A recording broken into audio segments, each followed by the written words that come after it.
Feinte contre Ward. Semaine. Diffus. Feinte, tire. Élevé! Pour Kevin Veilleux. Veilleux. Belle montée. Coupe par la plaisir. Veilleux! Hutchison, encore une fois. Il va de la même feinte et cette fois-ci réussit à marquer. Olivier! C'est tiré! Échappé! Dans le gardien, élevé! Tire! Quel arrêt! d'Étienne Marcoux!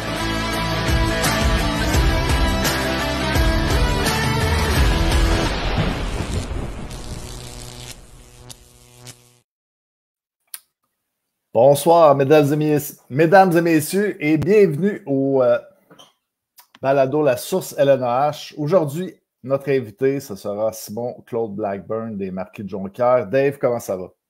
Ça va bien, toi? Yes, yes. Désolé, mon bégaiement de début, j'étais concentré sur d'autres choses en même temps. Je partageais le balado là, dans les différents groupes. J'essayais de faire ça pendant le générique. Mais salutations tout le monde, on va avoir une bonne émission aujourd'hui. On a un bon invité, une belle histoire, quelques nouvelles là, aussi qu'on va pouvoir vous parler, vous donner des détails là, sur peut-être un peu les incidents de ce week-end. On a eu des bons matchs, on a eu les 3 étoiles qui sont sorties également aujourd'hui. Si on peut peut-être commencer par ça, Dave? Oui, les 3 étoiles la semaine. Donc, ouais, ça sorti aujourd'hui. Alors, 3e étoile la semaine, Yannick Riendeau des Marquis, Raphaël Girard du Cool FM et Alexandre Goulet de l'Assurantia. Donc, du côté de Yannick Riendeau, performance de 2 buts dans le match de vendredi. Raphaël Girard, performance, là, c'était tout un duel de gardiens à Saint-Georges entre Philippe Desrosiers et Raphaël Girard. Donc, Girard là, qui a réussi à gagner ce duel-là, qui s'est transporté en tir de barrage. Donc, a seulement laissé 2 buts sur 27 tirs, si je ne m'abuse. 26, ça a été première étoile à la rencontre également. Oui, donc sur 26 tirs, on pourrait en rajouter 3 de plus si on compte les tirs de barrage dans lesquels il a été parfait. Puis la première étoile, Alexandre Goulet, qui est un gros week-end. Ça faisait longtemps qu'on n'avait pas eu un week-end de même à Alexandre Goulet. Là, 3 buts, 2 passes, donc un tour de chapeau dans le match de vendredi. 2 passes également. Elle était quand même 2e étoile là, dans la semaine, la semaine passée. Donc, on peut dire ouais, 2. Elle avait marqué un match de plus d'un but, si on veut dire. Elle avait marqué un but dans chacun des matchs la semaine passée. Mm-hmm. Mais ouais, donc, voilà pour les étoiles de la semaine. Sinon, un plateau qui était atteint, Dave Hamel, qui a joué son 200e match dans la Ligue américaine, lui qui était de retour de sa suspension. C'était son premier match depuis en fond, l'incident, là, quand il avait un petit peu chargé le banc à Thetford Mines. Donc, bravo Dave Hamel, surtout dans le type de joueur qu'il est, là, c'est toujours l'impressionnant là, de se rendre à 200 matchs. Là, c'est une belle marque là, de sa part, là, dans le fond, qui est capable de faire la job là, année après année aussi efficacement, puis de garder sa place là, chez le Cool. Et puis, sinon, au niveau là, des mouvements de personnel, il y avait une transaction, je pense que c'est arrivé vendredi, si je ne me trompe pas. Du côté de Laval, on a annoncé que Maxime Massenauer allait être absent là, jusqu'à probablement la fin de la saison. On ne sait pas s'il va pouvoir revenir pour les séries, mais confronté à ça, on n'avait comme pas le choix de bouger. Donc, on est allé chercher Kevin Gadouri, qui était sur la liste de protection de l'Assurantia Thetford Mines et qui jouait à Montcalm l'année dernière, avait un petit peu laissé savoir qu'il n'allait pas vraiment se rendre à Thetford Mines. Donc, l'Assurantia qui ont réussi, si on veut, à monnayer Kevin Gadouri ainsi que Vincent... Kevin Gadouri pour aller chercher 2 défenseurs, Jonathan Narbonne puis Vincent Bugeaud à Laval. Donc, Narbonne, plus besoin de présentation. Ça fait déjà quelques années qu'il est dans la Ligue et défenseur là, très, très fiable. Donc, au moins du côté de Thetford Mines, on peut aller chercher un joueur régulier là, dans notre équipe pour un joueur qui ne jouait pas. Donc, c'est toujours un net positif, si on veut, comme transaction. Puis du côté de Laval, on va chercher un joueur qui a beaucoup d'expérience dans la ligue, sait comment jouer au centre dans cette ligue-là, un bon gabarit, patine malgré le fait là, qu'il est rendu dans la mi-trentaine. Gadouri patine quand même toujours très bien, connaît la game. Et a déjà marqué un but, un vendredi dans son premier match avec Laval. En tant que... Ça, je le disais justement, les nouveaux venus, ça a bien été du côté de Laval. Garrett Clark, qui avait signé avec l'équipe pendant le balado la semaine dernière, a marqué le premier but du match, puis Kevin Gadouri le deuxième. Donc, exact. Puis, c'est ça. Ça fait, en tant que fan de Sorel, ça fait un petit peu bizarre de voir Kevin Gadouri avec le chandail de Laval sur le dos, mais je suis content qu'il soit de retour dans la Ligue. C'est un joueur que j'ai toujours apprécié, puis content de voir qu'il a marqué déjà son premier but vendredi. Et Jonathan Narbonne était dans l'alignement de la Donc, sinon, il y a deux disons, belles histoires à parler. Est-ce que tu voulais y aller avec la partie plus plate avant qu'on finisse sur une note positive? Je voulais qu'on aille sur les notes positives. Moi, on va commencer par le positif. All right. Bon, il y a Denis Paul qui a été honoré par les Cataractes de Shawinigan. Donc, Denis Paul, une des légendes de la Ligue nord-américaine, un des meilleurs joueurs qui a passé dans la Ligue, un peu plus à l'époque où est-ce que la Ligue s'appelait la Ligue semi-pro du Québec. Ouais. Mais Denis Paul, qui également avait fait sa marque, évidemment, avec les Cataractes de Shawinigan pour être honoré là-bas. C'est ça, dans le fond. Pour la petite histoire, il y a une murale qui a été dévoilée vendredi dernier au match des Cataractes de Shawinigan. On peut voir qu'il y a une photo là, avec Denis Paul devant la murale. Et celui-ci là, qui a gagné 5 fois la Coupe Futura en 7 saisons, était 3 fois premier compteur de la Ligue. Donc, a été aussi intronisé au Temple de la renommée de la LNH en 2013. Ouais, il faut dire que quand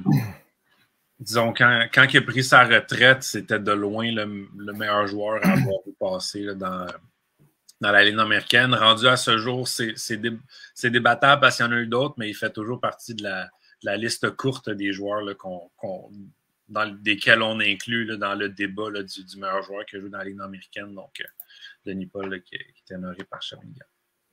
Yes.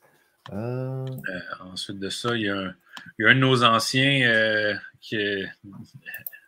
LNH qui a signé un contrat dans la Ligue nationale en fin de semaine. C'est pas rien, ça. Et a eu même droit à un article là, sur le lnh.com. Donc, Samuel Laberge. Oui, donc Samuel Laberge, on le sait, c'est pas la première fois qu'on en parle. Une belle histoire. Joué une saison à Sorel-Tracy en 2019-2020, un petit peu. Avait dû retourner à la maison là, à cause d'une situation familiale, un petit peu retrouver le goût de jouer au hockey, si on veut. Et après ça, il a gravi les échelons, la Ligue de la Côte-Est. Et ensuite, ça fait 2-3 saisons qu'il est dans la Ligue américaine. Connu un excellent début de saison, avait, je pense, connu un match de 3 points la semaine dernière. Puis c'est un joueur, là, dans la Ligue américaine, il est utilisé plus comme un grinder, comme on dit, mais c'est un joueur qui donne toujours son 200% à chaque pratique, à chaque présence sur la glace. Donc, vraiment, c'est le genre de joueur là, avec une éthique de travail irréprochable que les coachs adorent. Puis le coach dans le club école là, à Utica des Devils, c'est Kevin Deneen, un ancien là, de la Ligue nationale qui, je pense, a dû avoir des très bonnes recommandations pour son joueur pour qu'on décide de lui offrir un contrat là, de la Ligue nationale. Donc, un contrat à 2 volets. Mais ce que ça veut dire, c'est que c'est pas encore arrivé, mais ça l'ouvre la porte à ce qu'il soit rappelé, puisque en ayant un contrat de la Ligue nationale maintenant, pour pouvoir le rappeler dans le grand club, ben, on n'a plus besoin de passer par le ballottage, c'est plus facile. C'est toujours les joueurs qui ont des contrats à 2 volets Ligue nationale en grande majorité du temps qui vont être les joueurs rappelés dans la Ligue nationale quand il y a des rappels à faire. Donc, je pense que c'est un pas de plus vers réaliser son rêve. Il avait déjà joué en match pré-saison, mais là, avec un contrat de la Ligue nationale en poche, il y a des chances qu'on pourrait peut-être le voir avec le grand club cette saison, là, jouer jouer quelques matchs avec les Devils. Donc, on l'espère tous. C'est vraiment une belle histoire de persévérance dans son cas. Puis, c'est sûr que si jamais ça arrive, je vais m'assurer de syntoniser le match des Devils. En autant, ce n'est pas un match du mardi soir qui commence à 20h. Mais sinon, si ça arrive, c'est sûr, je vais m'arranger pour pouvoir regarder le match. Là, ça serait quelque chose. Donc, puis ceux qui se demandent s'ils se posent la question, il y en a... Il y a le seul que je sais qui avait déjà réussi à passer de la Ligue nord-américaine à la Ligue nationale, c'était Guillaume Lefebvre. C'était le dernier, en fait. C'était le dernier. Mais Guillaume Lefebvre avait déjà joué dans la Ligue nationale avant de jouer dans la Ligue nord-américaine. Donc, il avait déjà un peu comme son pied à terre, si on veut. Là. Il était plus connu. Là. Mais Samuel Laberge serait le premier vraiment de passer de la Ligue nord-américaine puis de vraiment monter puis atteindre la Ligue nationale pour la première fois. Donc, à suivre, mais une belle histoire. Là, puis c'est toujours le fun quand on entend des nouvelles positives dans son cas. Aussi, je voulais montrer une petite image ici. Donc, la loterie 50-50 LNH qui est présentement en cours. Je vais mettre le lien dans le chat. Donc, c'est jusqu'à dimanche prochain, si je ne m'abuse, et les profits seront versés là, aux associations de hockey mineur des villes où il y a des équipes de la LNH, des équipes participantes. Donc, en ce moment, 85 $. Si vous voulez que ça grossisse d'ici là, ben, je vous invite à y aller. Et c'est pour une bonne cause. Oui, donc, pour encourager les clubs locaux. On en est au dernier sujet, les suspensions. Oui, il y a eu quelques suspensions en fin de semaine. Quelques messages, justement. Oui, il y a le message le message des suspensions change à chaque jour, les nombres de matchs. Ça je dois avouer que la Ligue américaine pourrait peut-être corriger ça, là, mais c'est le fait que quand on appelle quand il y a un certain appel dans un match, mettons un code d'agresseur, ben, automatiquement, dans le site, un agresseur, c'est automatiquement 2 matchs. S'il y a une récidive, c'est 4 et ainsi de suite. Mais ça, c'est des codes qui se mettent automatiques. Mais chaque suspension est appelée à être révisée. Puis la révision arrive tout le temps. C'est souvent les lundis, mardis, là, puis on est fixé. Seulement le mardi soir, on est fixé. La Ligue a plusieurs jours pour rendre une décision. J'avoue que si c'était simplement... Si le site va changer, puis quand il y a une suspension automatique, ça soit simplement marqué suspension à venir ou décision à venir, je comprends peut-être que ça porterait moins à confusion, mais il faut savoir que quand il y a une suspension qui est annoncée, c'est toujours sujet à révision. Fait que ça se peut que ça se peut que les normes changent. Rendu là, pour juger de la sévérité des suspensions, ça, c'est plus aux fans. Chacun peut avoir son opinion là-dessus, là, ça c'est certain. Ouais. C'est juste pour expliquer un petit peu comment ça fonctionne sur le site là, quand on voit les nombres de matchs. Ça ne serait pas logique non plus qu'on ne mette pas les matchs automatiques, puis un match le lendemain, puis que le joueur il joue, puis qu'après ça, il est suspendu. Je veux dire, ce ne serait pas logique non plus. Non, c'est sûr, je peux comprendre. C'est probablement ça le raisonnement, mais je comprends que ça porte à confusion aussi quand les chiffres changent, mettons, entre du lundi au mardi, puis on ne sait pas trop pourquoi. Là, mais ouais. On va en discuter un peu. J'ai quelques précisions, informations à donner. On va défiler. Donc, Bobby Barry, qui a eu 5 parties, là, on peut dire, pour des incidents d'inconduite grossière survenus pendant le match samedi. Donc, c'était ça, 5 parties pour Bobby Barry. Je pense que tout le monde a vu les vidéos. Will Breton, 4 parties, donc pour un geste sur Jérémy Malouin. On avait vu justement, là, on parle d'exemple, c'était 2 parties sur le site de la LNH. Et puis finalement, ça a monté à 4 parties. Qu'est-ce qu'il faut comprendre, c'est que dans son cas, il y a eu une récidive d'un premier incident qui est survenu le 18 février 2023. C'est pas la même saison, mais c'est la même année. Puis c'est comme ça que toutes les ligues fonctionnent. Donc, c'est comme un peu les points de démérite, si on veut. Il faut t'attendre un an pour que ça se fasse, puis tu recommences à zéro. Là, donc. Exact. Nicolas Dumoulin, qui a eu, dans le fond, c'est des mêmes gestes, là, si on regarde les codes là, que Will Breton, un B10 et D10. Donc, lui, première offense, a eu deux parties. Samuel Thibault, 2 parties par rapport à un geste sur Christophe Lausier. Donc, ça n'avait pas été puni sur la séquence, mais Patrick Miles a demandé à ce que le geste soit révisé, puis il y a eu une suspension de match. Oui, et puis, dans le fond, c'est pour la soirée là, des incidents à Jonquière. Surprenez-vous pas si en ce moment, il n'y a pas de... peut-être que tout n'est pas sur le site là, en ce moment et pas avant le 1er décembre. Là, il ne va rien avoir pris il ne va pas avoir de décision prise d'ici là. Du côté de la Ligue, là, on est à enquêter. On va regarder un peu. On va se déplacer là, pour parler aux intervenants, un peu voir, enquêter là, sur le dossier. Oui, puis.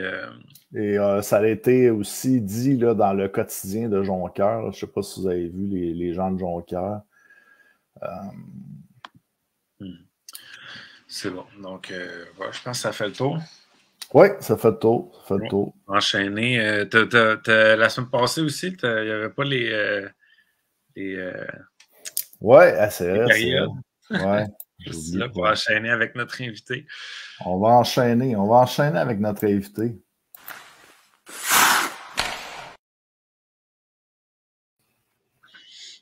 Yes, donc l'attaquant, mon coach Backburn, l'attaquant des Marquis de Jonquière. Donc, Simon, premièrement, merci d'avoir accepté l'invitation. Puis je rajouterais le meneur de son équipe cette saison au chapitre des points. Donc, comment ça va, Simon? Yes, ça va bien, vous autres? Super, super. On a déjà vu là, dans le chat tantôt, je pense qu'il y avait quelques membres de ton fan club là, qui étaient ce soir. Ouais, ça se peut, c'est une gang de chums. On avait un tournoi en fin de semaine, justement, un tournoi de hockey. Fait que, ça se peut qu'il y en ait une couple qui soit à l'écoute présentement.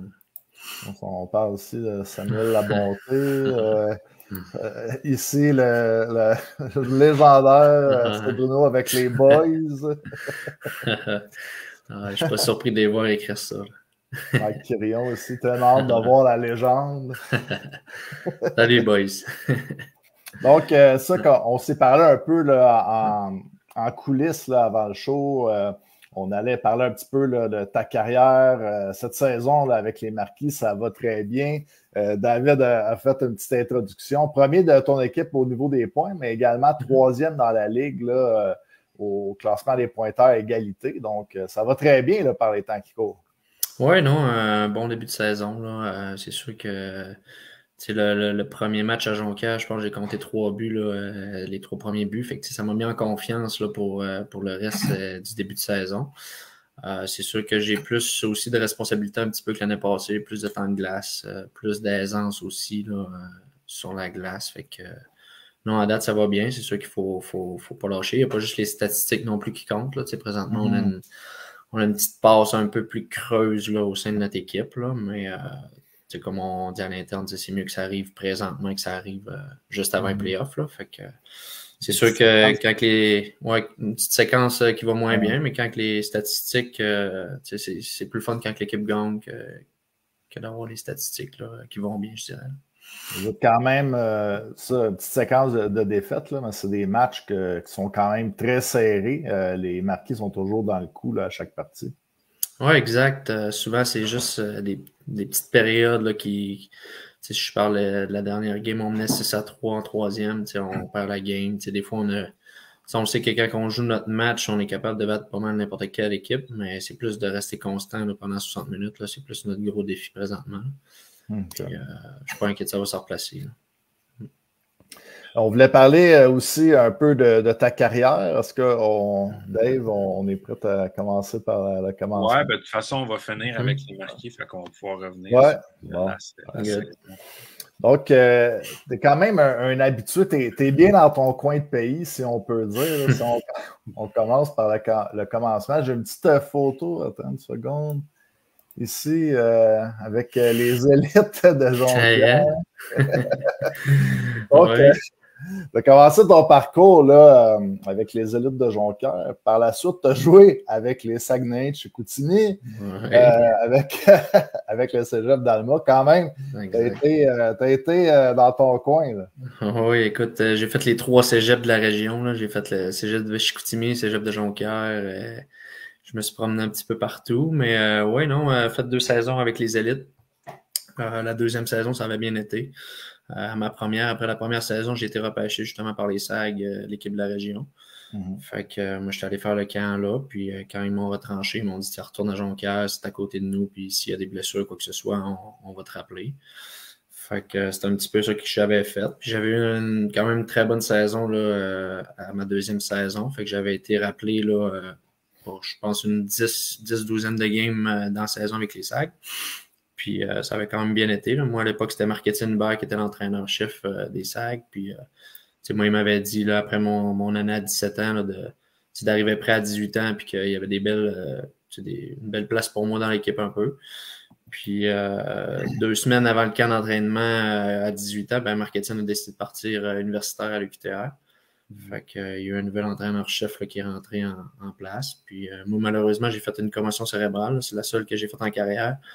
Fait que, des fois, c'est une question de timing, une question de circonstance. Fait que, moi, le nouvel entraîneur a comme pas pu me voir à l'œuvre un peu. Fait que, on avait comme pris la décision de retourner justement avec les Janois au lieu d'aller Junior 3, qui est souvent dans le coin de Montréal.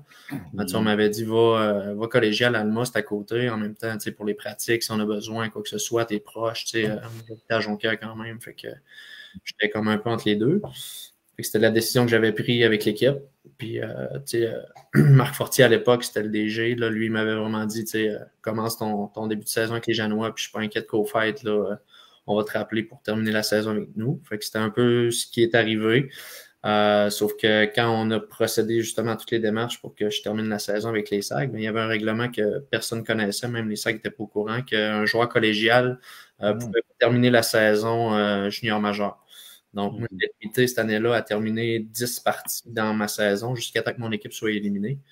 Fait que, j'étais limité dans mon nombre de matchs. Fait que j'avais décidé quand même de rester dans l'entourage de l'équipe pour me donner plus de chance pour l'année d'après. Mais c'est pas nécessairement une bonne décision avec le recul, je regarde ça puis j'aurais peut-être dû rester collégial, mais somme toute, là, j'avais essayé de me donner le plus de chance possible. Fait que c'est pour ça qu'un peu mon parcours, je me suis promené les SAG, les Janois, fait que c'est un peu ça qui est arrivé, une question de timing puis tout ça. Fait que, on regarde un peu du côté des Saguenay, de jouer pour l'équipe de Chicoutimi. Quand les joueurs juniors viennent d'un peu partout, tu devais être quand même un joueur apprécié là, par les partisans, comme un peu un dieu du stade, là, si on veut. Ouais, un petit peu, ouais, c'est sûr. Nous autres, on était une couple, il y avait Simon Tremblay aussi là, qui venait de la région. Fait que c'est sûr que les gars de la région, on connaît plus les spots pour les joueurs après on a des petits lousses. Mais ouais, non, c'est ça. J'avais un commentaire ici, la grosse carrière d'après-match. C'est ça que tu veux dire? Ou je suis pas sûr c'est là qu'il va emmener, là, mais salut PA. Ouais. Donc, avec ce parcours-là, ensuite de ça, quand tu as eu la chance là, de finir là, ton parcours junior, tu as pu évoluer en France pendant une saison. C'était quoi un peu, là, qu'est-ce qui a fait que tu es allé en France, puis ton parcours, quand on regarde tes statistiques quand même, 43 points en 16 matchs en France, est-ce que tu étais un petit peu trop fort pour le calibre? Non, on avait quand même une bonne... moi, je jouais avec Michael Réaume, là, qui joue avec le Cool FM. Fait que les deux, on était arrivés en même temps. Fait qu'on on a vraiment eu une bonne chimie, les deux ensemble. Puis on avait beaucoup de temps de glace. Souvent les importer, justement, en France, comme ça, en Division 2, on se devait de remplir le filet, si on veut dire. Fait que, non, c'est ça. C'était une belle expérience. Moi, je suis parti là 1 an. Tout de suite après mes études, je savais pas trop quoi faire non plus. Puis, j'étais un peu... j'étais comme un peu en deuil de junior majeur aussi. J'avais le goût de prouver un petit peu à tout le monde que j'étais capable de jouer au hockey. Puis, j'étais parti jouer 1 an là-bas. Puis pendant que j'étais parti, l'école, je n'étais pas trop sûr. Ma blonde avait fait mes demandes pour moi à l'université en enseignement de l'éducation physique. Je n'étais même pas au courant. Puis finalement, j'ai été accepté là, sur une base adulte, exact. Oui. Puis c'est ça, elle m'a dit, t'es accepté, nanana, là, il faut que tu passes une entrevue. Fait que j'avais fait une entrevue avec le directeur du programme. Puis ça avait comme bien été. Fait que là, j'avais comme 2 choix, soit de poursuivre encore en Europe parce que j'avais des offres, ou de revenir ici, là, poursuivre mes études, puis être pas mal plus stable un petit peu, là, je dirais. Fait que j'ai comme pris la décision là, de... Je veux remercier à sa blonde.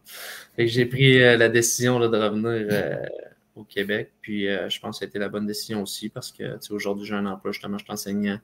Puis j'avais toujours dans l'optique, Bob Desjardins, je le connaissais aussi depuis le junior un petit peu, fait que lui, il savait un petit peu le potentiel pas que j'avais, même si j'avais pas été chanceux là, au cours de ma carrière. Fait qu'il m'avait toujours dit que un jour, j'allais pouvoir jouer dans les marquis puis qu'il était sûr que j'allais être capable. Fait que j'ai pris un chemin différent. Mais quand je suis revenu justement de la France, j'étais allé jouer Senior 3 avec le Bigfoot de Saint-Léonard d'Aston. Quand ils m'ont écrit, ils me demandaient c'était où j'étais. C'est où qu'il y a le Madrid? Ah, c'est ça, exact, direct. Ouais, fait que là, on m'avait approché, puis justement, de mes chums, Simon Gervais, là, qui a commenté tout à l'heure, là, on s'était craqués les deux, là, on avait 21 ans, là, on savait pas trop dans quoi qu'on s'embarquait. Puis à l'époque, là, la Ligue, c'était la Ligue senior de la Mauricie, là, ça brassait pas mal, là, des bagarres générales. Nous autres, on n'était pas prêts à ça. Fait que, j'ai comme goûté un petit peu au senior là, assez jeune. Fait que j'ai roulé ma bosse là, par un petit bout pour finir récemment avec les marquis. Tu joues aussi dans la Ligue de hockey senior du Lac-aux-Fleuves pour jouer au hockey. Oui, exact. Ben, c'est ça qui est arrivé. C'est que la première année, j'ai joué avec le Bigfoot. Puis comme je disais, je voyageais avec Simon, mon meilleur chum. Puis l'année d'après, lui, il avait comme décidé de passer à autre chose. Fait que là, ça tombait que je montais tout seul. J'avais c'est quand même 4h30 de route à faire. Puis le senior au Saguenay venait juste d'ouvrir. Fait que tous mes chums étaient là. C'était Bob qui s'occupait justement, qui était coach. Fait que, il m'avait parlé. Il m'avait dit, c'est une belle opportunité de venir jouer avec nous autres. Puis ça avait quand même été une décision quand même facile. Même si le calibre était peut-être moins fort que Senior 3A. Mais en bout de ligne, on avait vraiment une grosse équipe. Puis on a justement gagné le championnat cette année-là. La deuxième année. Fait que c'est ça. Puis après ça, je suis retourné dans le Senior 3, justement, avec un autre de mes bons chums, Marc-André Terrien, qui joue justement à Jonquière. Fait que ouais, si on peut dire. Ouais. Mais c'est ça. Il y a eu le passage aussi dans le Junior 2A là, entre les deux, là, Bob. Bob, c'est un fin renard. Là, moi, j'avais le droit de jouer senior, mais je pouvais jouer aussi junior 2A. Fait que on avait une très bonne saison. Là. J'avais joué, je pense, 5-6 games juste pour être éligible pour les séries, là, junior 2A. Fait que on avait perdu en finale des provinciaux là, en tir de barrage. Non, c'est ça. Si on revient vite là, sur ton année en France quand même, je voulais savoir un petit peu là, comment ça s'est passé parce que le club pour lequel tu jouais, si je ne me trompe pas, c'était en banlieue de Paris. Ouais. Fait que tu as été un petit Parisien là, pendant un an. C'était quoi l'expérience de vivre dans une ville comme Paris? Quand même, c'était complètement débile. Nous, c'est sûr que nous autres, il y a eu le Bataclan, là, les attentats qu'il y a eu cette année-là. Nous autres, on était directement là, impliqués, pas, là, parce que c'était très proche c'était à 10 minutes là, de chez nous, où que la personne s'était cachée. Là, bref, histoire courte. Fait que c'est sûr que nous autres, au début, c'était trippant, c'était malade, mais ça a comme mis un petit... on a comme eu peur un peu aussi au début. Là, les Français, eux, ils nous disaient c'était pas grave. Pas que c'était pas grave, mais que c'était comme... c'était pas la première fois qu'ils vivaient une situation comme ça. Nous, au Québec, c'est rare quand même des attentats. On a peut-être eu, mais ça arrive pas souvent. Eux autres, il y avait eu Charlie Hebdo, je pense, 2-3 ans avant. Fait que, c'est quelque chose qui était quand même... qui pouvait arriver plus souvent. Fait que nous autres, au début, on était comme pas mal shakés, je dirais. Fait que ça a comme mis un petit baume là, sur notre expérience. Là, mais somme toute, j'ai profité de la ville à 100%. C'était malade. Là. C'est vraiment une belle ville en plus. J'ai trippé au bout. Oui, justement, avec Michael Réaume puis Mike Filion, justement. On était 4 Québécois là-bas, on avait un appartement. C'était super le fun. C'est pas le meilleur spot à Paris là, pour. Je dirais au pied de la Tour Eiffel, là, il y a un beau jardin, quand même un excellent spot, une très belle vue. Pour faire les pique-niques. Ouais, faire les pique-niques, exact. Ouais. Avec le vin là-bas, c'est cool. Ouais, exact. Ouais. Yes.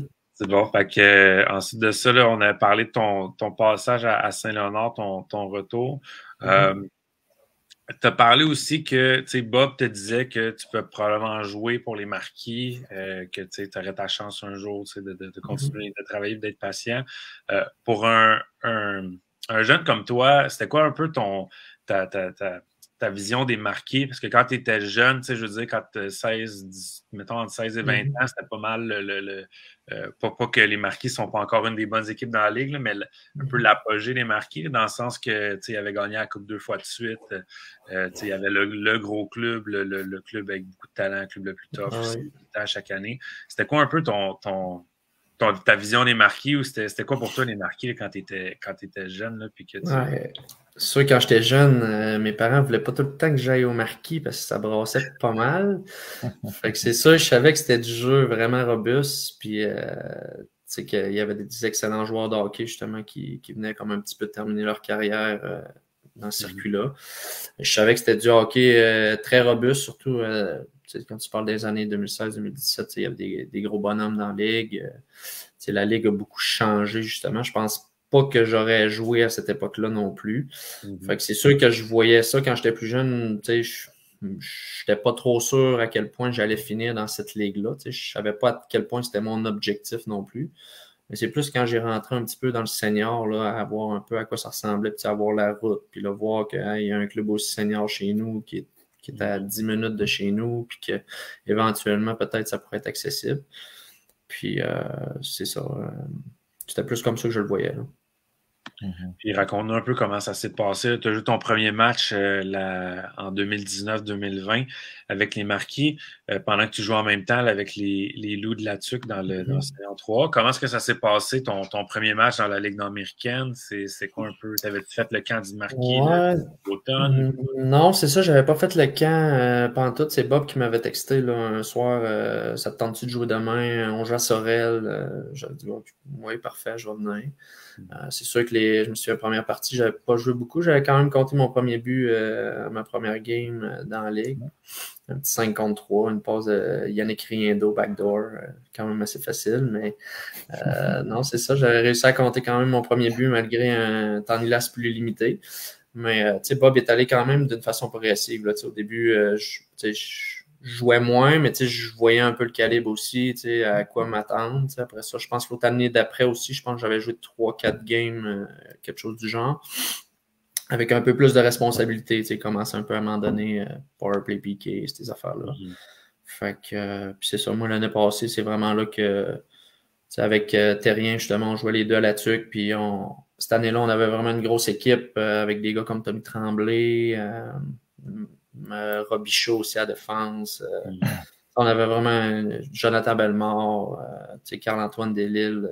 On avait une grosse équipe, puis on y allait pour gagner, puis ça avait malheureusement pas fait. Fait que l'année d'après, on a comme... On s'est dit, moi et Marc-André, là, on va mettre les efforts. On s'est quand même entraîné fort l'été pour justement y aller all-in avec les Marquis. Peu importe le nombre de matchs que Bob allait nous donner, on n'était rien de sûr au début. Puis, il y a souvent des blessés aussi, plein de choses qui peuvent arriver, des suspensions. On le voit encore cette année, il y a tellement de suspensions que on a réussi à prendre notre place. Puis, c'est comme ça un peu que je suis rentré plus régulier dans la Ligue là, à partir de l'année passée. Puis, à prendre plus mes aises aussi. Puis, cette année, je suis pas mal plus en confiance. Puis, ça va bien. Tu as joué une partie avec les Lions aussi en 2021-2022. Oui, exact. Encore une fois, c'est Bob. J'étais chez nous pendant le temps de Noël. Tout est fermé là, avec la COVID. Fait que, il m'avait envoyé un message. Ça te tente-tu d'aller jouer avec les Lions de Trois-Rivières dans East Coast? Je dis, c'est que tu me dis. T'arrives de où avec ça? Là, il dit, t'es-tu dispo? Il dit, dis-moi si t'es dispo. Ah oui, je serais dispo. Il dit, OK. Il dit, tu joues. Prépare-toi. Il faut que tu sois là demain. OK. C'était à Trois-Rivières. Ouais, ben c'était un match. Non, nous autres, on partait pour 2 matchs. J'étais dans le Maine, puis l'autre place, ça avait été annulé là, avec la COVID. Là. Nous autres, on avait tout pogné à COVID. J'étais allé là. Il y avait Mathieu Brisebois aussi à Jonquière qui était là, Verpass, Gélina, à Sorel, Heinz aussi. On était une couple de la Ligue nord-américaine. Puis finalement, c'était une belle expérience. On avait tout pogné à COVID. Là. On avait fait un petit souper le 31 décembre pour célébrer le Nouvel An. Puis le lendemain, on est tous dans le lunchroom. Puis on est tous en train de se tester. Puis finalement, tout le monde l'avait. Moi, je me souviens, mon test, moi, j'avais déjà eu la COVID avant de partir. Fait que quand je m'étais testé, tout le monde soit sortait positif ou négatif. Mais le mien, toutes les lumières se sont mis à flasher. Il n'y avait plus rien qui marchait. On n'avait plus de test. En tout cas, ça a été bien compliqué. Finalement, le médecin il a comme signé un papier pour dire que j'étais correct. Là. Mais finalement, quand je suis arrivé ici 2-3 jours plus tard, je l'avais eu encore. C'était-tu le voyage qu'il y a bien des gars qui étaient retournés en U-Haul? En U-Haul, exact. Oui, c'est direct ça. Moi, j'avais retourné dans l'autobus. Ouais, t'avais la chance de retourner dans l'autobus. Mais c'était quelque chose au début, avec le Canada et les États-Unis, c'était comme complètement différent. Là, au début, ils nous disaient, là, si tu pognes la COVID, il faut que tu restes 10 jours aux États-Unis. Là, je ne resterais pas 10 jours à rien faire à l'hôtel. Tout le monde avait des jobs, etc. Mais non, c'était quand même une belle expérience. J'ai réussi à jouer un match. C'est sûr, j'aurais aimé ça jouer un autre. Après ça, ils ont essayé de me rappeler une autre fois aussi, mais avec mon emploi de tous les jours, là, moi, je suis enseignant, fait que ça donnait pas. Fait que c'est ça. Tu as été régulier, là, on peut dire, à partir de l'année dernière. Là, on en a parlé au début. Je vois avec les élites, avec Chicoutimi, Alma, les cégeps. Maintenant, avec les Marquis de Jonquière, encore un favori de la foule. Ouais. C'est quoi de jouer à la maison comme ça devant les partisans, devant probablement les amis aussi, la famille? Être un gars de la place pour les Marquis, c'est quoi finalement? Non, c'est le fun. Ça représente beaucoup aussi, quand moi, justement, je joue devant ma famille, je joue devant mes chums, c'est sûr que je ne viendrai pas me traîner bottines non plus devant les autres. Fait que c'est sûr qu'on a quand même un gros sentiment d'appartenance. Puis on est quand même beaucoup aussi de la région là, au sein de notre équipe. Là, Christian Ouellet, Phil Paradis, Louis-Philippe Simard, Terrien, Gravel, Jérôme Gravel. Fait qu'on est quand même une bonne gang. Fait que ça amène un bon sentiment d'appartenance. Puis on le voit aussi là. Merci Stéphane. Mais on le voit aussi là, pendant justement la saison, là, on a beaucoup de partisans. Fait que je pense que le sentiment d'appartenance est vraiment présent. On a 2000, je pense qu'on a eu 2000 spectateurs à tous nos matchs cette année. Fait que non, c'est le fun, l'ambiance est incroyable aussi au Palais. Là. Des fois, les gens dépassent un peu les limites, là, comme on a pu voir. Là, mais c'est une autre histoire. C'est une autre histoire. Là. Je ne sais pas si on embarque là-dedans, là, mais en tout cas, c'est quelques spectateurs qui font des fois qui fait que ça passe mal un peu. Là. Mais, pendant qu'on en parle, comment est-ce que vous voyez ça, vous, de votre côté? C'est comme oh non, pas encore, ou c'est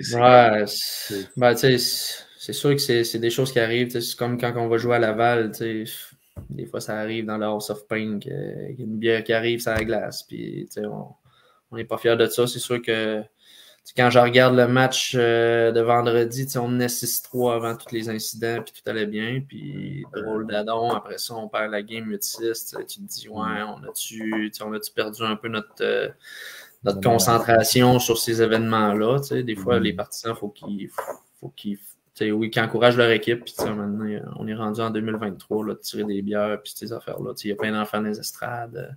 Je pense que ça ne montre pas un bel exemple pour la Ligue non plus. Puis, moi, je travaille, je suis enseignant, je m'en fais parler par mes collègues. C'est pas quelque chose que je suis nécessairement fier que les partisans agissent de cette façon. Mais c'est souvent, il y avait 2000 quelques spectateurs, c'est peut-être 10 spectateurs qui font en sorte qu'on passe pour.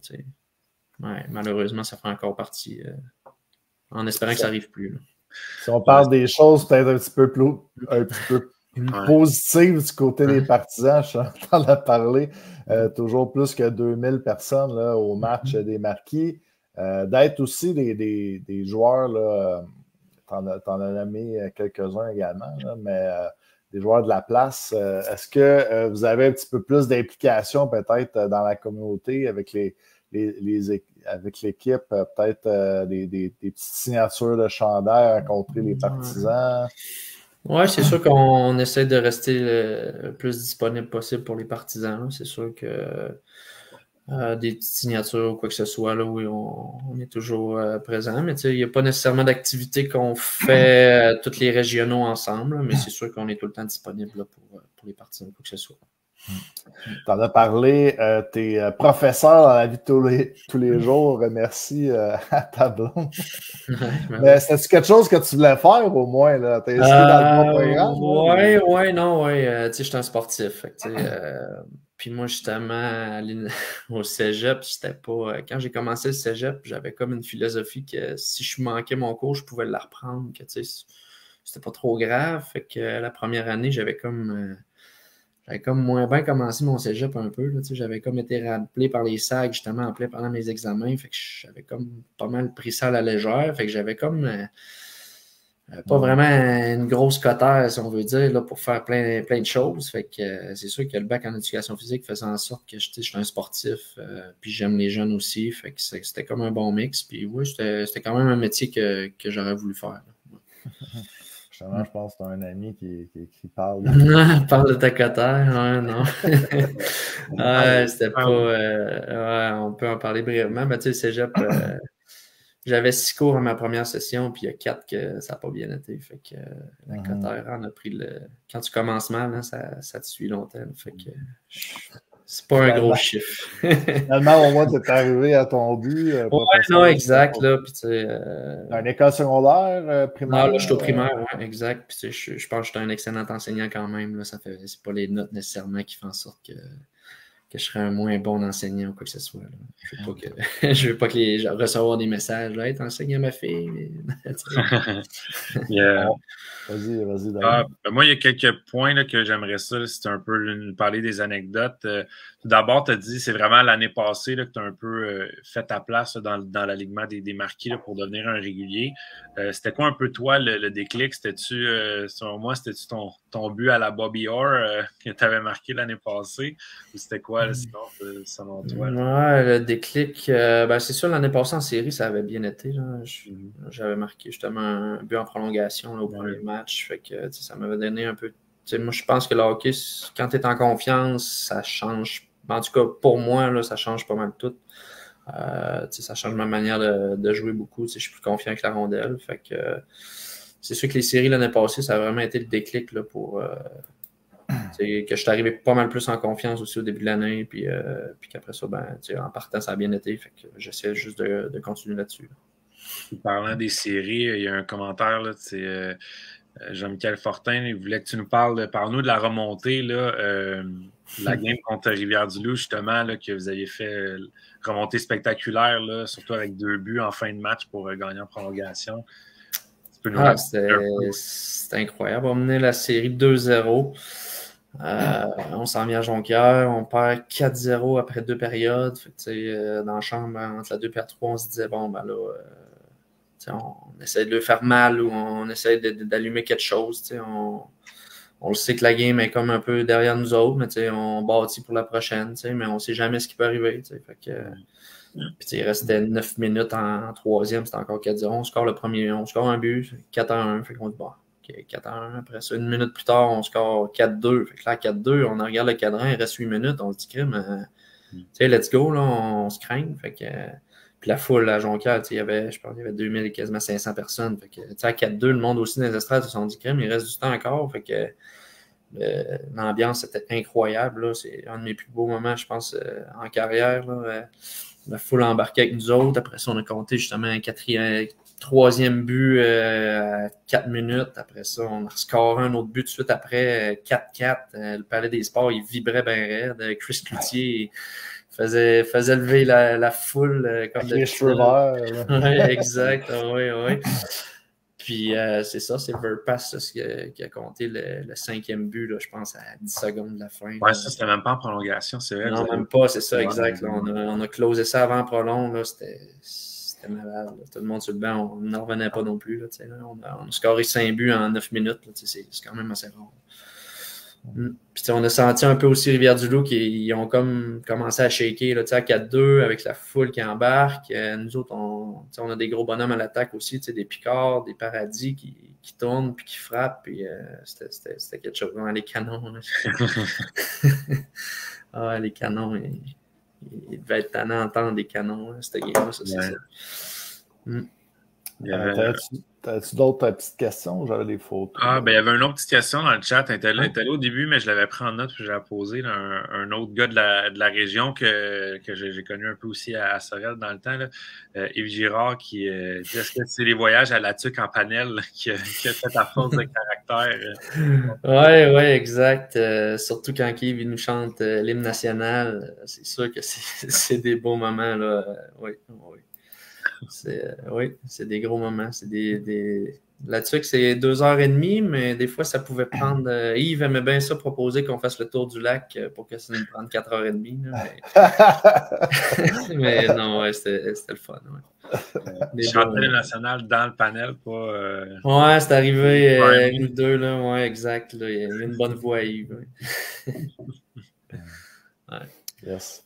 Donc, j'avais une couple de photos. On va y aller comme ça. Je garde la meilleure pour la fin. Là. Mais donc, il y a une petite photo ici là, avec Samuel Girard. Oui. Mm-hmm. Donc, un autre gars de la place. Oui, exact, Sam. Moi, j'ai eu la chance de le coacher quand il était plus jeune. Je pense que c'était dans le hockey d'été. Oui, de le coacher dans le hockey d'été. Puis, il avait 14 ans, puis je pouvais m'ostiner avec n'importe qui que ce gars-là allait jouer dans la Ligue nationale. Là. C'était sûr à 100%. Tu le voyais sur la glace, c'était incroyable.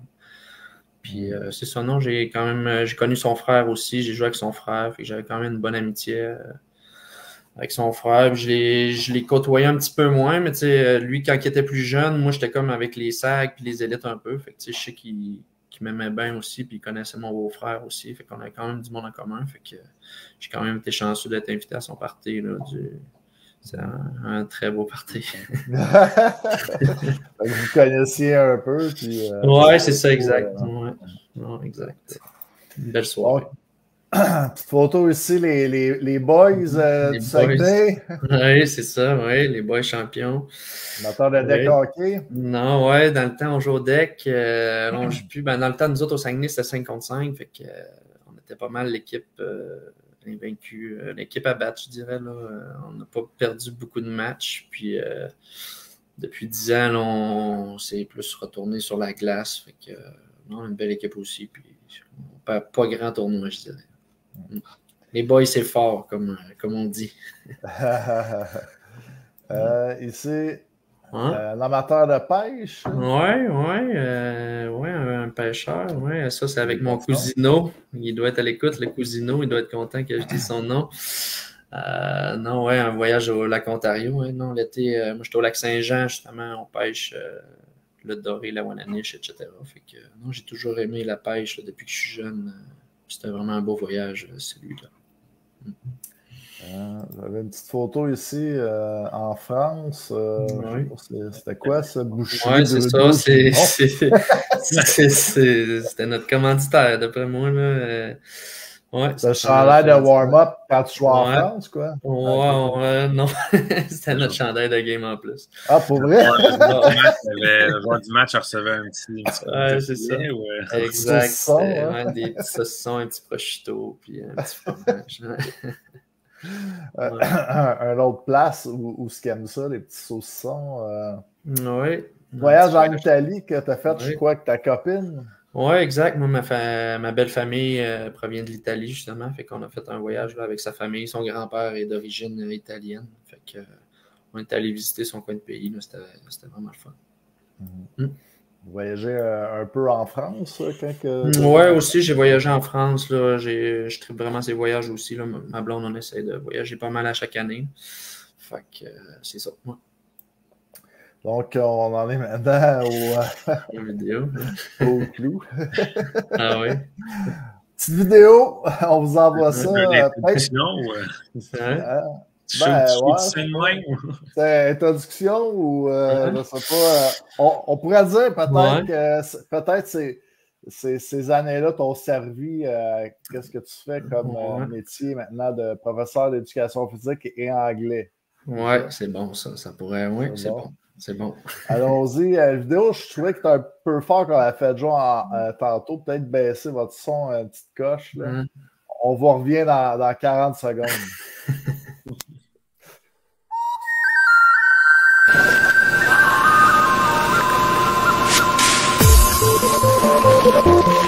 I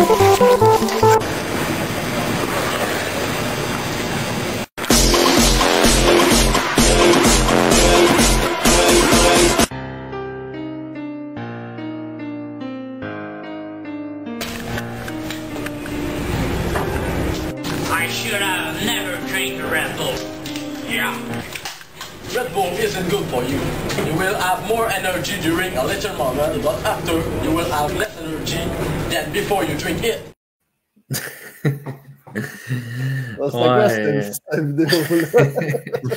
Ça, c'était un projet d'anglais qu'on avait fait justement avec deux de mes chums. Fallait faire une publicité en anglais. Fait que nous autres, on s'était dit, on va mettre le hockey là-dedans. Puis on était bleachés dans ce temps-là, c'était série. Fait qu'on avait les cheveux blonds. Fait que c'était pas chic, là. Mais, mais on a eu une bonne note quand même. Là. On a eu une bonne note. C'est quoi, c'est une publicité anti-Red Bull? Ouais, c'est ça un petit peu, là, exact. Là, comme quoi que le Red Bull, c'était pas conseillé là, pour les sportifs. Est-ce que tu as pensé peut-être te diriger dans l'acting, quelque chose? Avec, non, ça s'est arrêté là. J'ai eu, on a eu d'autres projets. Là. Une chance, vous n'êtes pas tombé sur cette vidéo-là, mais on a eu d'autres projets en secondaire 5 que c'était encore des antiquités, mais je suis bien content que vous ne l'ayez pas trouvé. C'est bon, ça. Donc, Dave, on peut peut-être y aller avec des petites questions en rafale. Yes, donc question rafale, première réponse qui te vient en tête. Ton premier souvenir de hockey, première fois là, que tu as soit mis des patins dans les pieds ou tu te rappelles d'avoir shooté des pucks? Je dirais en arrière de chez nous, sur la patinoire que mes parents faisaient là, avec ma mère. Ou même les premiers souvenirs de hockey, je dirais, c'était avec ma mère. Ou le lave-vaisselle, que j'étais le gardien de but puis qu'elle me tirait des balles. C'est pas mal mon premier souvenir hockey. Là, ensuite de ça, ton numéro avec les marqués, je ne vais pas me tromper, c'est numéro 10, c'est bien ça? 28, non, 28. As-tu déjà eu le 10? Ou c'est non, c'est un de mes chants. C'est Terrien, justement, qui a le 10. Mais le numéro 28, est-ce qu'il y a une raison pour le numéro? Non, mais c'est un numéro que j'ai toujours eu ce numéro-là. Avec les sacs, j'ai eu ça. Avec les élites aussi. Puis c'est mon numéro préféré depuis toujours. Parfait. Ton idole au hockey? Crosby. Facile. Crosby. T'as-tu un athlète préféré en dehors du hockey? Je dirais Patrick Mahomes. Patrick Mahomes, hein? Non. 28, Joël. En mémoire de Joël Thériault. en honneur de Joël Thériault. Est-ce que tu as une routine avant match ou des petites superstitions? Pas vraiment. C'est sûr, je vais tout le temps m'échauffer un petit peu, un petit 15-20 minutes avant chaque match. Ben, ça aussi, aller m'asseoir sur le banc, puis boire 2-3 gorgées d'eau, puis après ça, ça ressemble à ça. Ton coéquipier le plus drôle chez les marqués? Christian Ouellet. Sans aucun doute. Un bon raconteur. Ouais, c'est bon. Ton meilleur joueur avec qui tu as joué? Je dirais Charles Hudon à Chicoutimi. Donc, ton meilleur souvenir dans la LNH? La remontée contre Rivière-du-Loup en série l'année passée. Là, ouais. Ouais, c'est sûr. Puis ta routine, c'est ça le commentaire de Jean-Pierre. Ta routine avec Jérôme? Ouais, l'année passée avec Jérôme, je tirais tout le temps une rondelle là, à chaque échauffement. Puis j'ai arrêté cette année parce que l'année passée, c'est arrivé 2 fois que j'ai lancé un peu trop à rondelle haute, puis 2 fois elle est allée dans les estrades. Donc une fois à Sorel, j'avais fait. Elle pas allé dans les estrades, mais elle est allée dans vite en arrière, un spectateur avait eu bien peur. Fait que là, je me suis dit, j'arrête ça, là, c'est assez. Ensuite de ça, ton repas préféré? Je vais y aller avec les sushis.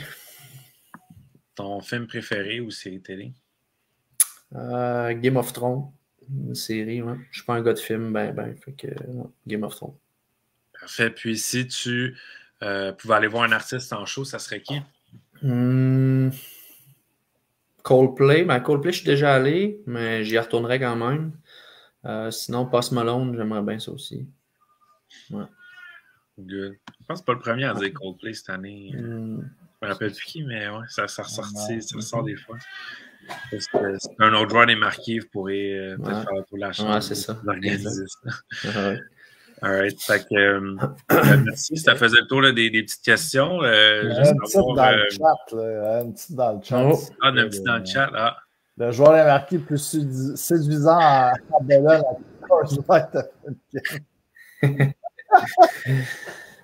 c'est une bonne question. Je vois le plus séduisant avec. Je vais y aller avec Alex Picard, notre capitaine. Très en forme. Mais il est très en forme. Je pensais à une question, ça, justement, avant de finir, là, vu que tu parles d'Alex Picard.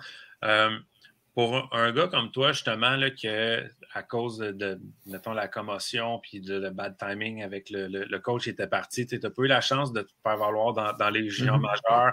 Tu as un peu passé par la Ligue Senior 3 pour te rendre dans la Ligue nord-américaine. C'est quoi le feeling de, justement, là, tu es dans les premiers pointeurs de la Ligue, de jouer dans une Ligue professionnel, senior, avec des gars comme Alex Picard, qui a été repêché première ronde nationale. Tu joues avec un Patrick Pordelot, tu joues contre des joueurs comme à Laval, Yann Sauvé. C'est tous des gars qui ont eu des grosses stats dans le junior majeur, qui ont même joué dans la Ligue américaine, touché un petit peu à la Ligue nationale. C'est quoi un peu, si on veut, le feeling? As-tu quand même une partie dans toi là, qui doit être fière de oui, exact. Là. Puis, au fond de moi, depuis le début que j'avais ça en tête un peu, c'était comme de prouver un peu à tout le monde, surtout le monde de la région, mettons, quel joueur de hockey que j'étais capable d'être. Fait que c'est ça, j'avais tout le temps ça en tête, puis c'est encore ça aujourd'hui. C'est pour ça que ça me motive à jouer au hockey encore. C'est de montrer à tout le monde que j'ai peut-être pas été chanceux, mais que je suis capable quand même d'être un bon joueur de hockey d'une bonne ligue, de côtoyer des gars. Dans notre équipe, l'année passée avec Veilleux, on avait 3 choix de première ronde, je pense, dans le national. Paradis, c'est un choix de première ronde. Picard, Veilleux, c'est un deuxième ronde, mais quand même, des gars comme Dan Gauthier qui ont tout cassé junior, c'est Brisebois, Verpass, des gros joueurs de hockey. Puis quand tu regardes ailleurs aussi, c'est la même affaire. Dans tous les clubs, il y a tous des excellents joueurs. Fait que non, c'est un peu comme une petite bombe là, que je me fais à moi-même, là, que même si je n'ai pas nécessairement joué du hockey junior majeur, quoi que ce soit, que de jouer dans cette ligue-là avec des gars comme ça, ben, c'est valorisant. Là, ouais. Puis, as-tu peut-être une petite anecdote pour nous? Là? Depuis tantôt, je vois dans le chat là, du monde qui tu racontes des histoires. Christian Ouellet était un bon conteur, mais là, à entendre le monde, là, je pense que c'était un bon conteur aussi. Là. Ouais, ben, c'est sûr que je sais que j'ai pas mal de mes chums qui me regardent. Là. C'est sûr que je voulais faire une petite salutation là, à mon chum, parce que j'ai regardé l'horloge, là, je vois le temps passer aussi. Puis, je voulais dire salut à Antonin, là, un de mes petits trésors, là, écoute, il y a une belle semaine en plus, il a eu sa promotion là, à sa job dans le domaine du recyclage, puis en plus, il a reçu son Buick qu'il a commandé depuis le mois de juin, fait que je suis vraiment content pour lui là, que tout aille bien, puis je sais qu'il est à l'écoute présentement, fait que je voulais prendre le temps de le saluer, là, puis de dire un petit salut, puis à tous mes chums aussi qui sont là. Félicitations à celui qui a eu le Buick. Oui, il est content. Oui. Un beau Buick, là, un nouveau modèle en plus. Ouais, bien content. C'est bon. Puis sur ça, là, parlant de salutations pour finir, gros match, les marqués, tu l'as dit en début de. En début d'émission, peut-être une petite passe à vide présentement, mais grosse fin de semaine de 2 matchs. Un match à la maison contre Laval, on sait, c'est toujours des matchs émotifs contre Laval qui sont premiers au classement. Et un gros match contre Rivière-du-Loup qui sont juste au-dessus de vous au classement à Rivière-du-Loup samedi. Donc, pour terminer, 2 points. Comment est-ce que tu apprivoises le week-end qui s'en vient pour les marquer? Puis, si tu avais un petit message pour les fans pour le match de vendredi. Non, ouais, un gros week-end, c'est sûr que, comme on a parlé au dernier match, à un moment donné, c'est beau se dire, il nous manque rien qu'une période, il nous manque rien qu'un 10 minutes, mais là, je pense que c'est le temps qu'on sorte un beau 60 minutes, là, surtout à la maison devant nos partisans vendredi contre Laval, une bonne rivalité quand même, c'est tout le temps des bons matchs. Nos partisans sont fidèles au poste depuis le début de la saison, puis je pense qu'encore vendredi, ils vont être là, fait que je pense que c'est vraiment de mettre nos bas de travail aussi, puis d'y aller tout le monde en même temps. Puis, de jouer le plus simple possible aussi. Tu sais, des fois, on a beaucoup de talent, on a pas mal tous les ingrédients en place, mais des fois, on veut trop en faire, fait que ça fait en sorte que ça fait pas. Fait que je pense que tout le monde de tirer dans le même bateau, là, ça va faire en sorte que on va relancer notre saison un petit peu. Là. Puis, ça a bien donné aussi. La semaine passée, on a eu notre partie d'équipe après notre défaite, malgré tout. Fait que, les gars, je pense qu'on est tous sur la même page puis qu'on est prêt justement à tourner là, le petit passage à vide là, qu'on a eu, puis tout de suite à repartir en fin de semaine là, avec 2 victoires là, pour. Dans la ligue, c'est tellement serré aussi. Tu gagnes 2-3 games en ligne, tu remontes 3e. Fait que c'est tout le temps des matchs un peu de 4 points. Fait que non, ça va être une bonne fin de semaine. Yes, bon, ben, le message est lancé. Donc, j'espère encore que vous allez avoir un bon 2000 personnes en montant vendredi. Puis que ça va être un bon match. Puis sinon, ben, j'espère que tu vas pouvoir continuer ta belle saison, toi aussi. Puis sinon, je dis ça, je ne sais pas s'il y a des joueurs qui nous écoutent, mais pour les performances individuelles, à date, les positions 2 à 6 là, dans le 2 à 5, je pense, dans le classement des pointeurs, c'est tous des joueurs qui sont passés sur le podcast cette année. Fait que, des boulets sauvés, Blackburn, Joannette ici. Donc, je pense que c'est une bonne statistique pour nous. Puis sinon, ben, pour toi, j'espère que justement, tu vas pouvoir continuer de connaître autant de succès là, devant tes proches au Saguenay. Yes, merci beaucoup les boys. Je pense que justement, pour continuer là-dessus, Joannette et Yann Sauvé ont été dans les joueurs de la semaine après le podcast. Donc, c'est bon, ça on va te souhaiter une bonne fin de semaine là, et une bonne saison. Puis j'aimerais ça quand même aussi féliciter pour avoir résisté à la tentation de tous tes chums qui sont dans le chat là, pour pas trop en dire. Tu as gardé ton professionnalisme. Exactement. Quand même, je te félicite. Oui, ben merci beaucoup. Bonne saison, Simon. Yes. Salut, boys, merci. Salut. Salut, bye. Yes, donc Simon Claude Blackburn des Marquis de Jonquière, très bon invité. C'est une belle histoire d'un joueur de la région en plus, un parcours atypique, on pourrait dire, a eu à se prouver là, à chaque étape. Ah oui, mais pour une ligue comme la Ligue américaine, puis surtout une équipe comme les Marquis, je pense qu'on ne peut pas demander mieux. Tu sais, un gars de la place qui est intense, qui fait sa place dans l'alignement puis qui devient un des meilleurs joueurs de l'équipe, je pense que autant hockey que, disons, tu sais, marketing, c'est le scénario idéal pour n'importe quelle équipe dans la ligue, c'est sûr et certain. Yes, puis ça va très bien par les temps courts. On a parlé un peu en début d'entrevue, là, mais troisième pointeur à égalité, là, si on regarde la colonne des pointeurs de la Ligue là, en ce moment. Donc, c'est sûr que, comme on disait, comme il disait, là, aimerait peut-être que l'équipe colle un petit peu plus de victoires. Au-delà des statistiques individuelles, là, on veut toujours que ça aille bien pour notre équipe. Mais, je pense que les Marquis de Jonquière là, ont quand même tout pour rebondir. Exact. Donc, on parle-tu un petit peu des matchs là, qui ont eu lieu le dernier week-end? On en a parlé un petit peu en parlant des 3 étoiles, en parlant des signatures. Mais à Sorel, là, Sorel contre Saint-Georges le vendredi.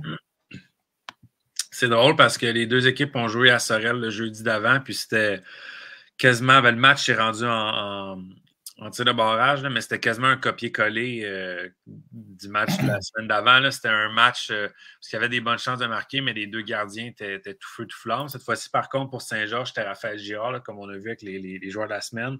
Du côté de Sorel, Philippe Desrosiers joue vraiment du bon hockey. Je pense Philippe Desrosiers est arrivé, je pense, dans la Ligue américaine. Là, il a pris son beat, comme on dit. Là. Puis vraiment, là, vraiment excellent. A été deuxième étoile la rencontre. Oui, puis tu sais, t'as rendu un point dans le match des fois où le Cool FM faisait un jeu parfait, puis il avait une chance de marquer, puis Desrosiers, il suivait le jeu, faisait l'arrêt, puis tu partais quasiment à rire là, de dire tabarnouche, ça n'a pas de sens. Mais pour vrai, le Cool FM qui n'ont pas abandonné, puis qui ont trouvé la façon de le battre quand même. Je pense que c'est un peu. la façon dont il goal en ce moment, s'il y a une chance de voir la rondelle venir, on dirait que c'est pratiquement impossible qu'elle laisse rentrer, là, de la façon dont il goal depuis 3 semaines au moins. Fait que faut y bloquer la vue, ça prend du trafic. Sinon, c'est comme ça que Saint-Georges a marqué leurs 2 buts. Parce que sinon, s'il voit la rondelle, il va faire l'arrêt. Puis du côté de Raphaël Girard, je pense que ça doit être le fun aussi pour lui d'avoir eu un aussi bon départ, surtout à la maison, surtout contre un autre bon gardien, parce qu'on avait un début de saison qui laissait un petit peu à désirer. C'est sûr que c'est peut-être plus difficile de prendre le beat quand, avec les performances d'Auger l'année passée, Auger avait un petit peu plus la majorité des départs depuis le début de la saison, donc on goalait un peu moins du côté de Girard, mais on a connu vraiment un bon match. Là. Sorel, Autant Desrosiers volait des buts à Saint-Georges quand Sorel faisait un jeu parfait, c'était un petit peu la même chose. Quand Saint-Georges faisait un petit peu parfait. Un petit jeu parfait, c'était la même chose du côté de Raphaël Girard. Là. Quand Sorel avait des bonnes chances de marquer, Girard faisait l'arrêt. Donc, c'est vraiment un bon match. Puis ça a été animé aussi. C'est sûr, William Breton a une pénalité majeure, mais ça n'a pas. Il y a eu vraiment beaucoup d'animosité, comme entre les sifflets, il y avait tout un peu de chamaillage, des bonnes mises en échec. On voyait que c'était un match animé.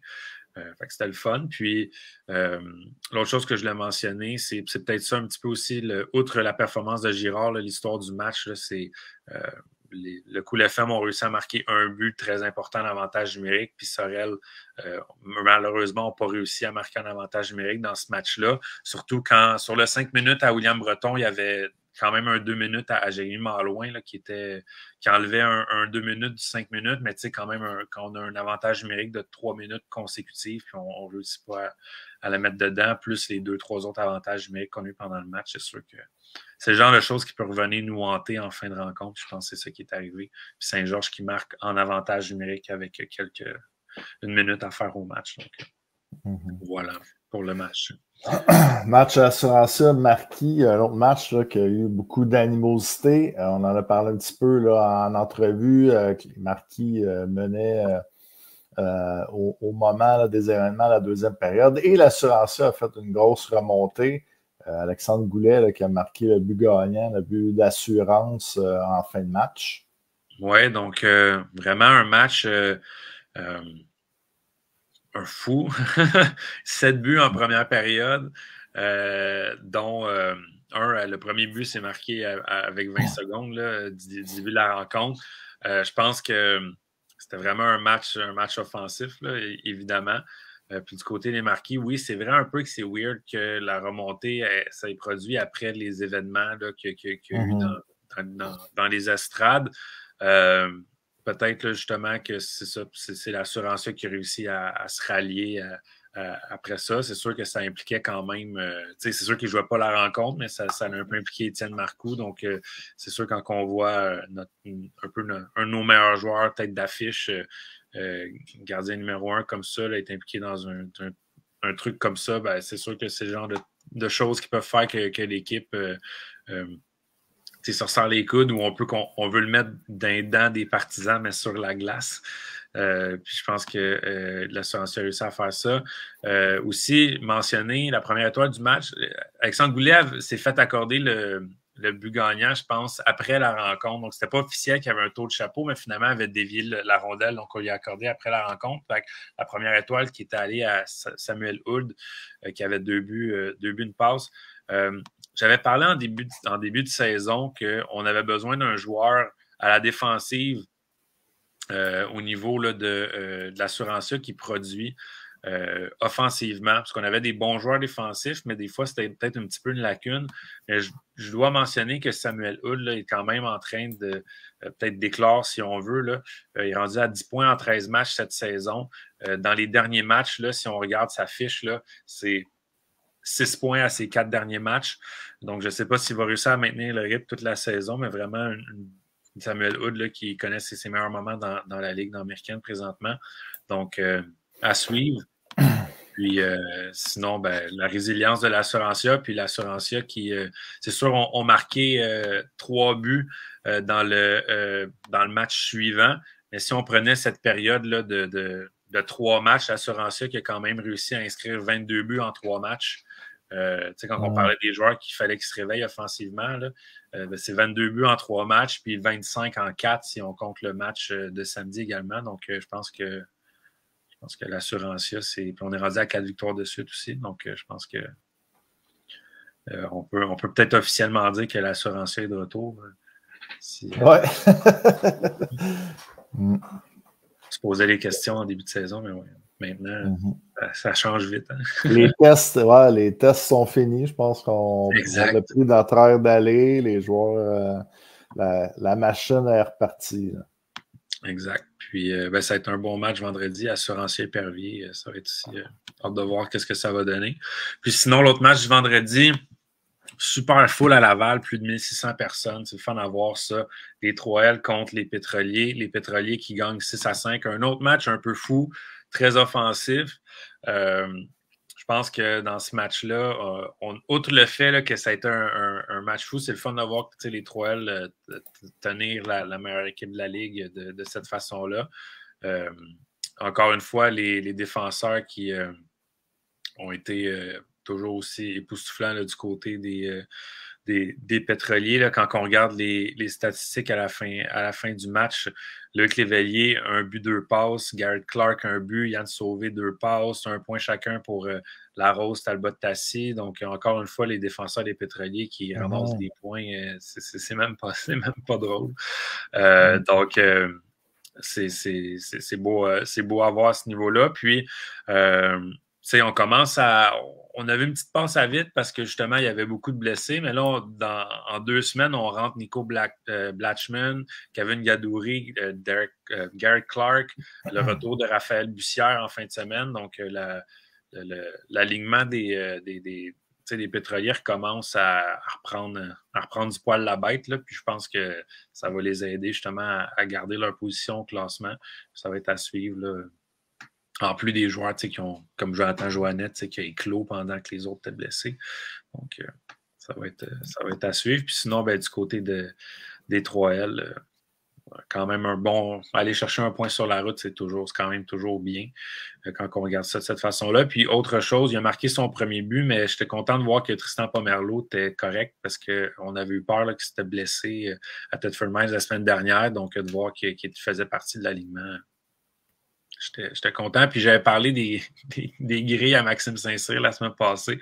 On en avait une autre. On avait un peu l'aquarium là, 2 semaines à Thetford. Mais la semaine passée, on avait la grille en métal. On fait encore des expérimentations pendant que notre blessure guérit du côté de Maxime Saint-Cyr. Mais c'était drôle de voir encore une autre stratégie employée. Puis ça a marché. Il a marqué un but. Mais en tout cas. Dans ce match-là, tu as parlé de Tristan Pomerleau qui a marqué son premier but dans la Ligue. Alexandre Anger également a fait la même chose dans le même match. Oui, exact. Donc, félicitations là, aux 2 joueurs d'avoir marqué leur premier but. Et samedi, donc, c'est un classique, là, Saint-Georges Assurantia. Exact. Donc, ça s'est terminé en fusillade également. Je pense que c'est 12 tireurs, là, quelque chose comme ça, qui est allé... en fusillade. Oui, une fusillade complètement folle. Je vais aussi mentionner j'ai levé mon chapeau aussi aux doyens des 2 équipes, si on veut, là, Kevin Cloutier et Alexandre Tremblay. Les 2 ont récolté un but, une passe. Kevin Cloutier aussi qui s'approche, ça, on va falloir en parler, mais que ça arrive, là. Mais à 4 points là, du plateau des 1000 points en carrière, avec ses 2 points en fin de semaine. Donc, ça s'en vient. Ça va être quelque chose d'assez grand à souligner. Puis oui, au niveau du match, c'est un bon match serré entre les 2 équipes, un match intense comme d'habitude. Thetford Mines qui réussit avec moins de 5 minutes à faire en 3e à égaliser pour envoyer ça en prolongation. Puis en tir de barrage, on ne s'est pas rendu aux 17 rondes de l'année passée là, entre les bâtisseurs et les marquis, mais on a passé proche. Puis finalement, c'est Tyler Boivin qui a joué les héros avec un but. Là. Il y avait aussi quelques joueurs qui avaient réussi à marquer là, à travers toute cette tralée-là là, de joueurs, là, dont la garde à Saint-Georges, Goulet, évidemment, les joueurs les plus susceptibles probablement de marquer, mais également Danny Potvin, puis Samuel Hood, même si ça ne compte pas dans les statistiques, je viens d'en parler de comment est-ce qu'il se comporte bien depuis quelques temps. Donc, Samuel Hood aussi qui avait marqué en tir de barrage.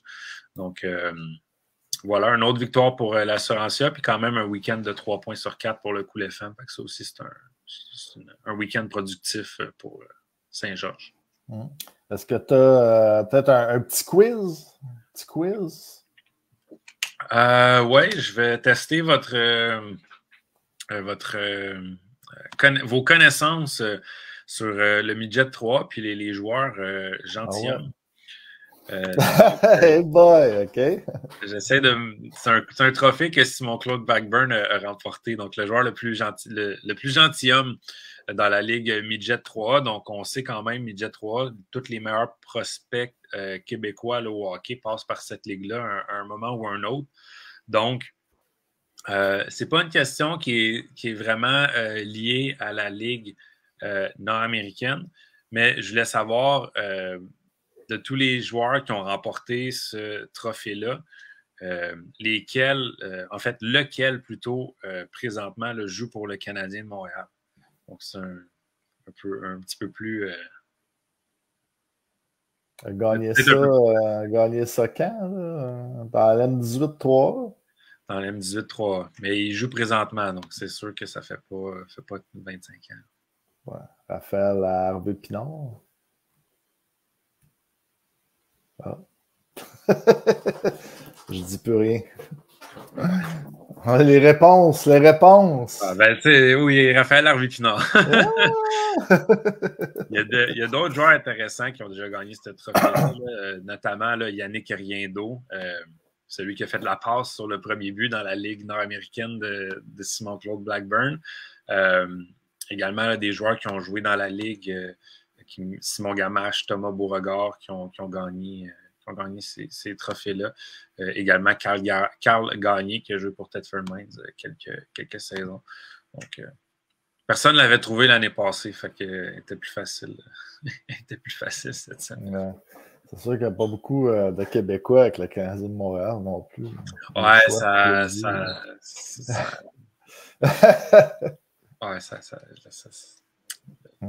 ça faisait rapetisser les potentiels gagnants. Yes. Potentielle réponse. Donc, pour finir, sinon, rapidement, un autre week-end de 4 matchs en fin de semaine. Gros vendredi, encore une fois. On en a parlé avec Simon-Claude Blackburn, les Pétroliers de Laval à Jonquière. Je l'ai mentionné également rapidement, là, les Éperviers de Sorel-Tracy à Thetford. Les Trois-Îles de Rivière-du-Loup à Saint-Georges. Puis, le match du samedi, ça va être les Marquis à Rivière-du-Loup. Donc, les Trois-Îles et les Marquis qui vont avoir une grosse fin de semaine. Si on regarde les implications au classement, c'est sûr que les Marquis, avec 2 victoires, on se remet directement dans le milieu du peloton. On pourrait même monter là, jusqu'en 3e place si jamais on gagnait. Du côté de Thetford, si on bat les Éperviers, c'est sûr qu'on va avoir 3 matchs en main du côté des Éperviers, mais si on bat les Éperviers du côté de Thetford, on va les égaler au 2e rang. Même chose pour Saint-Georges, avec une victoire puis une défaite des Éperviers, on pourrait passer 2e. Puis Rivière-du-Loup avec 2 matchs. Si on allait chercher 2 victoires, eux autres aussi là, pourraient monter peut-être jusqu'en 2e place même. Donc, c'est sûr que le classement qu'on a là en ce moment, ça ne sera pas la même chose la semaine prochaine. Il y a juste Laval qui vont encore être premiers, mais peut-être que l'écart avec les autres équipes aussi pour avoir rapetissé. Donc, ça va être à suivre pendant le week-end. Donc, un autre gros week-end de hockey à ce niveau-là. Là, ça va être... alors qu'on voit justement le classement. On le voit-tu? C'est petit, me semble, hein? On voit pas les points, mais on peut voir qui est premier, 2e, 3e, mais voilà. Fait que, hâte de voir comment ça va se passer, et pouvoir en parler avec vous la semaine prochaine. Yes. Good. Donc, merci à tout le monde là, de nous avoir écoutés en grand nombre encore une fois ce soir. Merci à Simon-Claude Blackburn qui est venu jaser avec nous un petit peu plus tôt. On va avoir des bons matchs là, ce week-end. Ça va bien du côté des foules également. Là, on voit que ça continue toujours. Une belle foule de 1600 personnes là, du côté de Laval. Les Marquis toujours au-dessus de 2000. Thetford aussi. Thetford qui, on est rendu... ça fait 2 semaines là, qu'on a des bonnes foules. Fait que là, ça augmente pas mal. Là. 1433, c'est peut-être la plus grosse de l'année. 1400 encore 66 à Saint-Georges, 1600 à Laval, 2000 à Jonquière. on va espérer que ça continue encore de même cette semaine. Non, je suis content de voir que ça ralentit pas à ce niveau-là. Donc, rendez-vous dans une aréna près de chez vous et faites attention à vous au retour à la maison. Au revoir.